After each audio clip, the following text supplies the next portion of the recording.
Minimal ada lawan lah Pak. Pak Anies kek, Pak Ahok kek. Jangan main curang. Kalau kayak gitu, lantik aja sekalian. Perlombaan kok nggak ada lawannya. Buang-buang duit. Duit gue tuh, duit rakyat. Nggak malu Pak. Coblos saya dua-duanya. Ya. Jangan sampai golput. Kalau golput ntar suara lu disalahgunain. Anda itu ya KPU punya tanggung jawab besar untuk memverifikasi pemimpin-pemimpin yang layak dipilih oleh warga Jakarta. Nah makanya RK itu ya cukup tidur aja lah. Ya nggak pakai deklarasi segala, pakai tagline Jakarta maju macam-macam dan sebagainya. Oke, kita tanyakan ke Selamat PKS, kalian sekarang sudah resmi bergabung menjadi satu dan sama dengan Koalisi Indonesia Maju, walaupun harus meninggalkan kami. Semoga kalian mendapatkan apa yang kalian inginkan. Assalamualaikum warahmatullahi wabarakatuh. Kembali lagi di channel Prayoga Muhammad. Gimana kabar kalian semua? Semoga baik-baik saja ya dan dilancarkan segala rezekinya. Kita akan membahas lagi mengenai pilgub di DKJ, yang mana Pak Anies Baswedan tidak bisa maju karena tidak adanya partai. Nah teman-teman semua, banyak yang mengeluhkan hal ini ya, berkomentar mengenai demokrasi saat ini. Dan juga sepertinya ada kemarahan dari rakyat yang nantinya ketika pemilihan itu terjadi berangkat ke TPS dan akan memastikan mencoblos dua-duanya. Karena pilihan dari masyarakat tidak diberikan oleh partai politik. Kita tahu semua di Jakarta itu elektabilitas dari Pak Anies dan juga Pak Ahok itu yang tinggi. Tapi nyatanya malah disuguhkan oleh calon lain yang sebenarnya tidak kompeten di Jakarta. Apakah nanti para elit ini bisa mengatur rakyat Jakarta untuk memilih pasangan yang sudah disuguhkan kepada masyarakat Jakarta atau justru sebaliknya? Nah teman-teman semua, kalau kita tarik mundur ya, kemarin seolah-olah Pak Anies itu didukung oleh partai PKS sehingga tak sempat pendukungnya menyiapkan maju melalui calon independen. Last minute dilepas begitu saja sehingga tak mendapatkan dukungan. Ini nih yang akhirnya membuat sakit hati para anak abah yang militan yang siap mendukung Pak Anies Baswedan untuk maju lagi di Pilgub DKJ. Oke teman-teman semua, ini dia komentar daripada netizen, dan teruntuk Pak Ridwan Kamil sepertinya mending tidur saja karena Anda tidak ada lawan lagi. Widih, ada yang habis deklarasi. Mau hijrah ke Jakarta Pak. Bukan mainnya keroyokan. Gerombolan yang ngumpul semua di situ. Minimal ada lawan lah Pak. Pak Anies kek, Pak Ahok kek. Jangan main curang. Kalau kayak gitu, lantik aja sekalian. Perlombaan kok nggak ada lawannya. Buang-buang duit. Duit gue tuh, duit rakyat. Nggak malu Pak. Gile. Besok lo kalau ada pilgub, jangan sampai nggak dateng. Lo dateng. Kan ada dua kandidat tuh ya. Yang satu gambar nasi rawon, yang satu lagi gambar telur dadar. Coblos saya dua-duanya. Ya. Jangan sampai golput. Kalau golput ntar suara lu disalahgunain. Datang aja nih, ada gambar nih nasi rawon, terus gambar yang kedua telur dadar.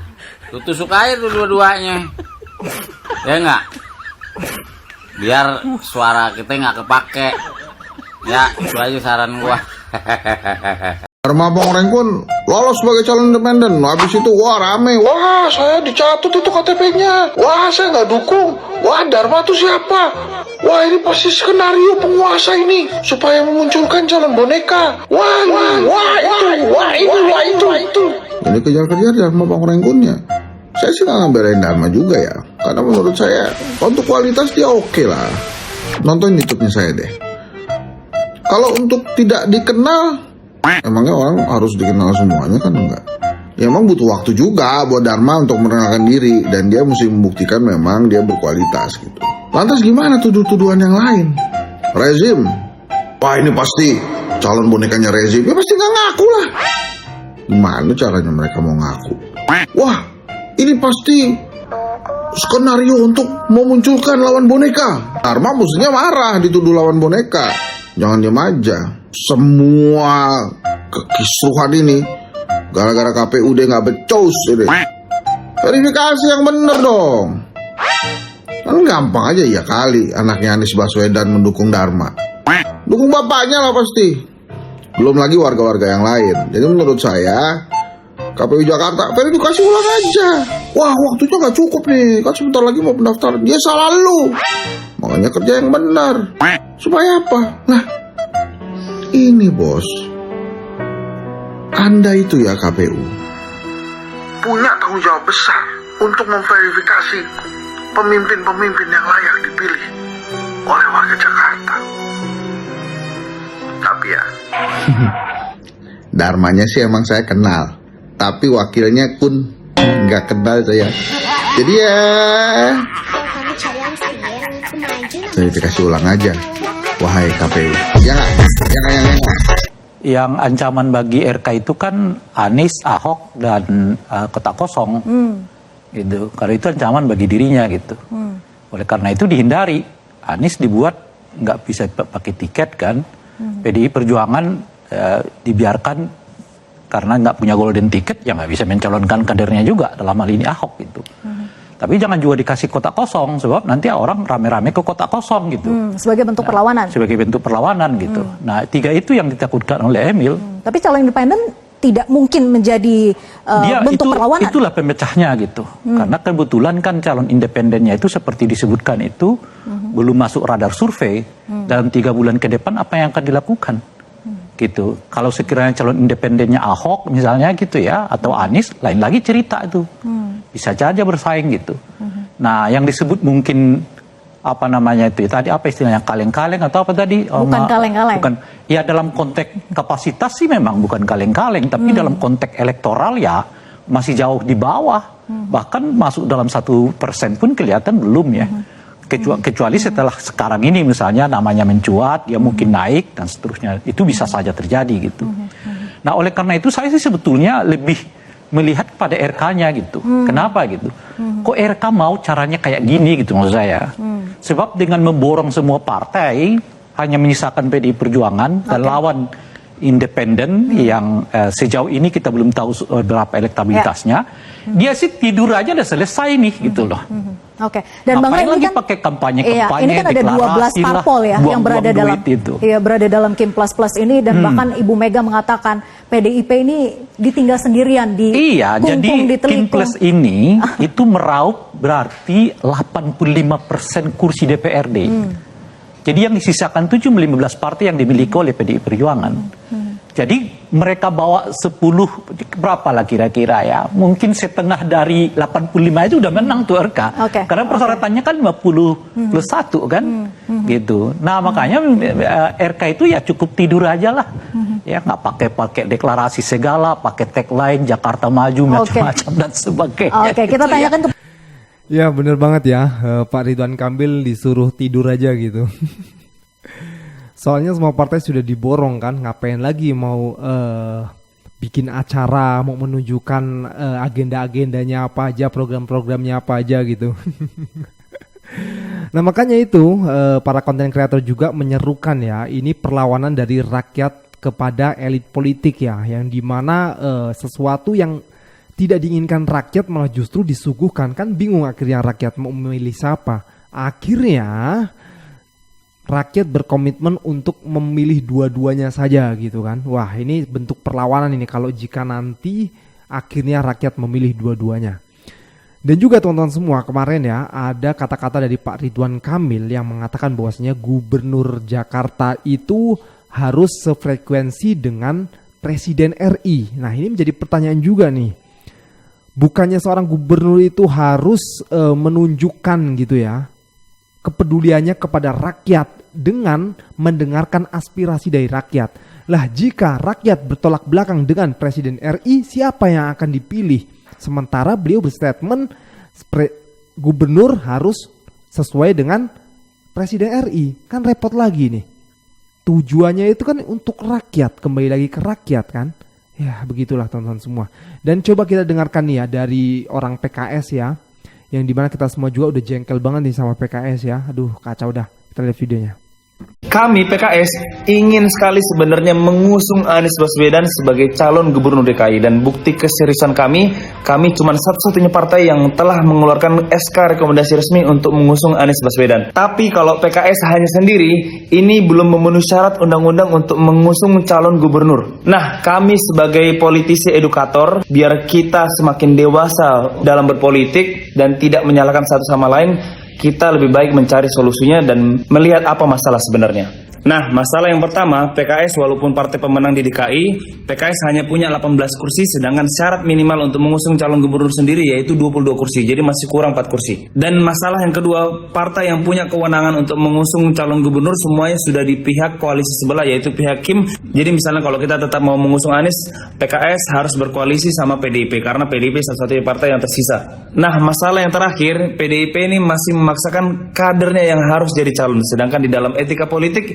partai yang punya hak untuk mengusung kadernya menjadi calon adalah partai pemenang. Kenapa etika politik ini harus ada? Karena kalau tidak ada etika politik, semua partai akan rebutan egois memaksakan setiap kadernya untuk menjadi calon. Jadi sekarang solusinya hanya ada di tangan Anies Baswedan atau PDIP. Antara Anies Baswedan harus menjadi kader PDIP sehingga PDIP dan PKS punya kadernya masing-masing untuk menjadi calon, atau yang kedua, PDIP harus tetap patuh terhadap etika politik sehingga Anies Baswedan tidak perlu menjadi kader partai. Nah, sekarang teman-teman silahkan tanya PDIP atau Anies Baswedan, karena cuma itu solusinya yang tersisa. Tapi kalau kedua solusi ini tidak ada yang mau menjalankan, dan kalaupun PKS harus masuk dalam pemerintahan, PKS akan tetap memperjuangkan rakyat seperti dulu kita sudah buktikan di zaman SBY, kita di dalam koalisi pemerintahan, tapi kita tetap bisa memperjuangkan rakyat. PKS mah cuma gantung doang. Tahu kayak gini kan mending Pak Anies Baswedan kemarin langsung aja maju independen kan. Waktunya sekarang sudah habis.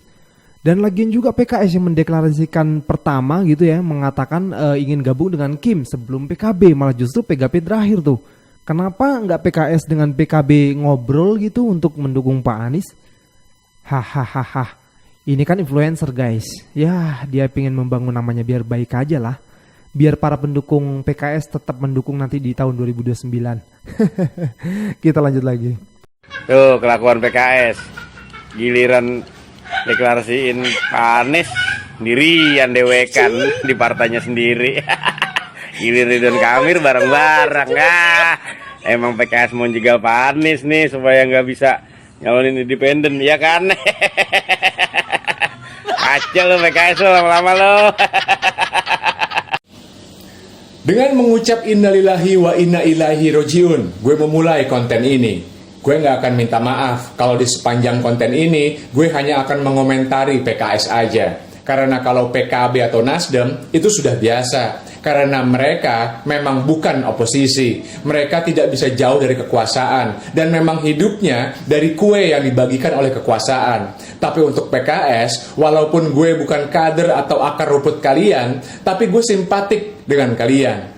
Gue selalu memilih PKS karena kalian selalu mewakili aspirasi dan pandangan politik gue. Kemarin pun kalian masih begitu, tapi hari ini kalian duduk bersama dengan Koalisi Indonesia Maju. Bukan hanya duduk bersama, tapi bahkan semangat, pikiran, dan bahkan niat kalian pun satu dan sama dengan mereka, yaitu memuja kekuasaan. Lupa dan tidak peduli lagi dengan nilai-nilai yang kalian pegang dan perjuangkan selama ini. PKS, kalian sudah menjadi oposisi selama 2 periode masa kepresidenan Jokowi. Lalu masa pemerintahan yang sekarang ini adalah jelas keberlanjutan dari Jokowi juga. Anaknya Jokowi adalah wapres dari pemerintahan yang sekarang. Lalu apa bedanya pemerintahan sekarang dengan yang kemarin? Lalu kenapa sekarang kalian malah memilih untuk berkoalisi? PKS, kalian 15 tahun menjadi oposisi. Harusnya kalian paling tahu apa itu makna dari oposisi. Menjadi oposisi itu bukan sebuah tren zaman atau tren gaya berpakaian yang sekarang begini besok berubah jadi begitu. Semudah membalikan telapak tangan. Menjadi oposisi adalah perjuangan dan baru akan selesai ketika pandangan dan nilai-nilai yang kita yakini dan pegang bersesuaian dengan kekuasaan atau pemerintah. Dari awal kalian beroposisi dengan mendukung Anies Baswedan dan berdiri dan berjuang bersama kami. Tapi kemudian dalam hitungan hari, kalian malah tiba-tiba berkoalisi. Apa yang berubah? Yang pasti nilai-nilai dan pandangan kalian yang berubah, kepentingan dan agenda kalian yang berubah. Karena kalau tetap sama, maka seharusnya kalian tetap memilih menjadi oposisi dan berjuang di DPRD Jakarta. PKS, kalian seperti orang mabuk. Bahkan kalian baru dijanjikan saja, belum terpilih menjadi wagub, kalian sudah mabuk kekuasaan. Orang bijak bilang bahwa kalau kita bergaul dengan pedagang minyak wangi, maka kita akan ketularan wanginya. Maka kalau PKS bergaul dengan Kim, maka artinya PKS akan ketularan, teriak gaspol, gaspol sambil joget-joget. Selamat PKS, kalian sekarang sudah resmi bergabung menjadi satu dan sama dengan Koalisi Indonesia Maju, walaupun harus meninggalkan kami. Semoga kalian mendapatkan apa yang kalian inginkan. Salam semangat antitesa 24. Tergubur dalam-dalam lah ya PKS ini ya, sudah gak apa-apa. Mereka meninggalkan kita, ya seharusnya kita juga meninggalkan mereka. Oke teman-teman semua, ini ada saran yang baik ya dari konten kreator TikTok ya untuk kalian warga Jakarta. Hari ini bagi saya adalah matinya demokrasi yang terjadi di Pilkada DKJ. Kim Plus melakukan deklarasi untuk mengusung Ridwan Kamil dan Suswono. Juga bagaimana KPU tiba-tiba meloloskan pasangan independen. Bagaimana di verifikasi faktual sebelumnya dinyatakan tidak lolos, tapi tiba-tiba dinyatakan lolos. Kenapa? Karena Kim Plus tahu jika pasangan yang diusung oleh Kim Plus ini berhadapan dengan kota kosong, kemungkinan besar mereka akan kalah. Teman-teman, mari kita melakukan perlawanan terhadap dominasi oligarki partai dan rezim saat ini yang menginginkan mereka melakukan sebuah kezoliman terhadap demokrasi dan aspirasi rakyat Jakarta. Padahal secara elektabilitas bagaimana Anies Rashid Baswedan juga PDIP sebagai pemenang kedua di DKJ adalah pemilik suara besar, tapi diabaikan hanya demi kepentingan mereka. Elit-elit partai menggunakan hak mereka secara semena-mena. Padahal elit partai tanpa dukungan dari rakyat kecil, dari akar rumput atau grassroots, mereka tidak punya apa-apa. Kita hanya dijadikan sebagai objek mereka untuk bargaining atau melakukan sebuah negosiasi supaya mereka mendapatkan jabatan, jatah menteri contohnya, atau keuntungan-keuntungan yang berbentuk materi. Teman-teman semuanya, kita masih bisa melakukan perlawanan terhadap oligarki dominasi partai ini sendiri, yaitu dengan cara tidak mencoblos baik dari calon independen maupun mencoblos pasangan yang diajukan oleh Kim Plus ini sendiri, dengan cara datang ke TPS, coblos dua-duanya atau coblos di luar garis paslon supaya surat suara kita tidak sah. Sebagai bentuk perlawanan, ini akan menjadi catatan sejarah jika suara tidak sah di dalam pencoblosan nanti di pemilu kada DKJ lebih dari 40%, maka mereka biar tahu bahwa rakyat tidak suka. Rakyat menunjukkan perlawanan terhadap dominasi yang mereka lakukan secara semena-mena dengan mengajukan paslon tanpa memperhitungkan aspirasi rakyat itu sendiri. Apakah yang kita lakukan melanggar hukum? Tidak, karena sesuai dengan Undang-Undang Nomor 7 Tahun 2017 Pasal 284, di sana diperbolehkan kita untuk golput atau mengkampanyekan golput yang pada dasarnya satu, tidak melanggar. Apa itu yang tidak melanggar? Tidak menjanjikan keuntungan materi maupun menjanjikan jabatan untuk golput. Dan yang kedua, tidak pada pas hari pencoblosan kita mengkampanyekan itu. Jadi teman-teman semuanya, saya menyuarakan untuk melakukan perlawanan terhadap dominasi elit partai yang menjadikan kita hanya sebagai objek kehausan, kerakusan, kekuasaan mereka. Dengan datanglah ke TPS nanti pas pemilu kada pencoblosan, tapi jangan mencoblos secara benar, coblos dua-duanya atau coblos di luar paslon foto paslon itu supaya surat suara kita tidak sah. Jika terjadi benar 40% lebih suara tidak sah, maka itu sebagai bentuk perlawanan kita. Biar elit-elit partai dan penguasa tahu rakyat tidak hanya bisa dijadikan objek, kami bisa juga melakukan perlawanan. Mari kita buktikan. Ini Jakarta, Bung, beda dengan daerah lain. Solid, mantap ya. Mudah-mudahan ya, karena ini Jakarta kan, rakyatnya militan ya, yang pasti akan berpikir panjang dulu, meneliti ya kan, menelisik mana sih yang lebih baik gitu. Jangan sampai kita malah justru dimanfaatkan oleh para oligarki politik. Oke teman-teman semua, gue rasa cukup ya. Jangan lupa untuk berikan komentar dan kritikan kalian di bawah ini. Jangan lupa juga untuk like, subscribe channel ini. Sekian dari gue, Muhammad. Wassalamualaikum warahmatullahi wabarakatuh.